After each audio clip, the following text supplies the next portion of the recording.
It's your Uncle Jay, the uncle you wish you had, and now you do.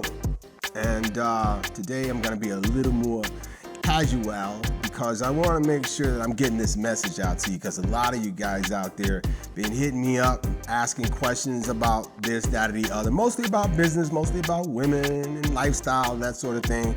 But today I got a topic that I heard a friend the other day talking about making money and how she was looking for an opportunity to take advantage of an opportunity she had, and the excuse that she used was, I didn't have the money to do it. And it actually sounded like some of y'all dudes out there, some of my nephews, always got an excuse for why you can't do something. And money is not the reason why your career is not taking off. Money is not the reason why you haven't started your business. What's happened is this: you don't have the what I want to say to you, nephew, today. What you're doing is you're using an excuse to make up for the fact that you're not being resourceful. That's the word I'm looking for. That's the word Uncle's looking for. You have to be resourceful. It doesn't take money to make money to get something started. So I'm gonna make it like real practical for you guys. There's 3 businesses that I've owned over the years that I can tell you absolutely less than zero to get these businesses started. And there's 3, I'm gonna go real quick. Car detailing, window washing, and scrapping metal. 3 businesses. Now, any one of these businesses can be blown up to be like a national chain, or it could be you and a bucket of water. And that's the way I want you guys to start thinking when you're coming up, because you're using these excuses of, I've only got negative $50 in my bank account. That's no reason. All you gotta do is, look, if you can walk into a dollar store, a discount store, and buy a bucket and some detergent and find a spigot, probably at the location where you're gonna wash the windows, and fill the bucket up full of water and buy you a $3 squeegee. Now, if you can't get a $3 squeegee, you really got problems. But I'm sure your mom or your uncle, your cousin, or somebody will loan you $10 to get this business started, all right? So it's not absolutely zero in order to start the business, but $20?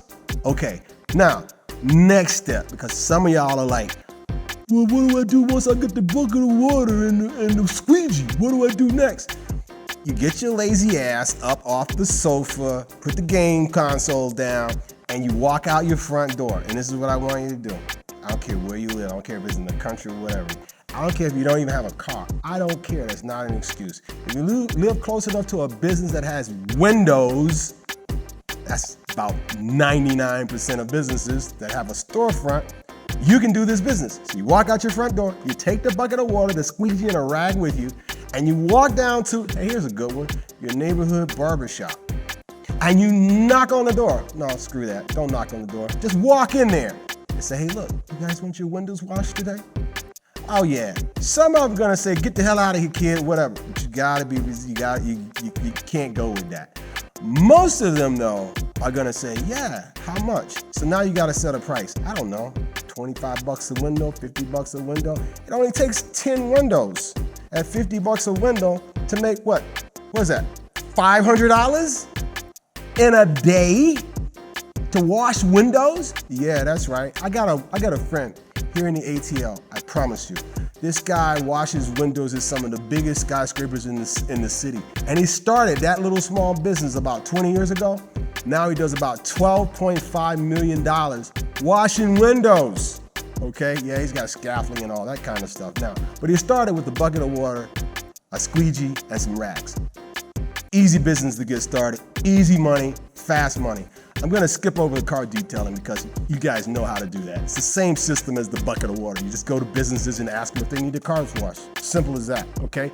And most times, you don't need to be the big truck for that. You can just go out and literally use the water on the property of the homeowner or the business where you might find the cars. I know that works, and you can easily make $1,000 a week, not even trying hard.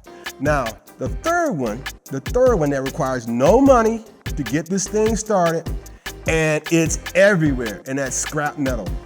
Now, I'm a partner in a much larger company that does this on a big scale, all right?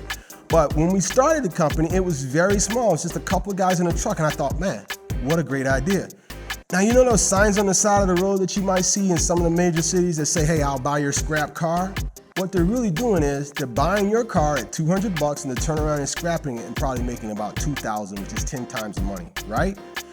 In your case, all you need is a bicycle to make this work, a bike. And you put a little rack on it like you're driving Miss Daisy on the front of it, or maybe a backpack or something like that. And all you gotta do is scout your neighborhood for scrap metal. Americans are the most wasteful people on the planet. They throw away all kinds of good shit. And a lot of it is metal, precious metals. And here's the cool part. Collecting even aluminum cans is tied to equity markets. It's tied to the stock market. The price of these precious gold and copper is tied to markets. And when you're collecting these materials, you're actually collecting, to some extent, semi-precious materials, including steel. So let's just say, for example, you put an ad, I don't know, Facebook Marketplace, something like that, Craigslist for you old school people, and you put it out there online. I promise you, if you put an ad that says, I'll come pick up your stuff for free, metal, whatever it is, you can take it to your local scrap yard and they'll pay you anywhere between $7 cents a pound for steel, which is about what it's trading for right now. Get this, 25 cents for copper. That's right, 25 cents a pound. So if you've got a few hundred pounds of some copper or a few hundred pounds of even some steel, which is not very much, you can put it in the trunk of a car, you can literally put 50 pounds in a backpack and take it to the scrap yard. And by the end of the day, and guess what? They'll pay you cash money. I have literally seen people who have scaled these businesses, guys who've scaled these businesses really big, walk in or come in with a big truckload of stuff and walk out with a check for as much as $6,000 in an hour. That's what I'm talking about. So the next time you decide that money or having money is the reason why you're not making money, I would challenge you to do this, to think like this, nephew. Think like this next time. Am I using all of my resources that I have between my right ear and my left ear in order to produce the income that I really want to make? Now, if you want more details on how to get this going in a very big way, you can catch me on Instagram at the Real Uncle J, Real Uncle J on Instagram. You can catch me there. You can catch me at Cowboy Jeff on Instagram, and of course, you can come back to the YouTube channel and check me out, check out our website. But I would want you to, give me a call for a free session so we can talk about how to get you moving, so we can get your bread up, so you can keep your head up. This has been your uncle again, the Real Uncle J, the uncle you wish you had, but now you do. Giving it to you real, and we'll catch you next time.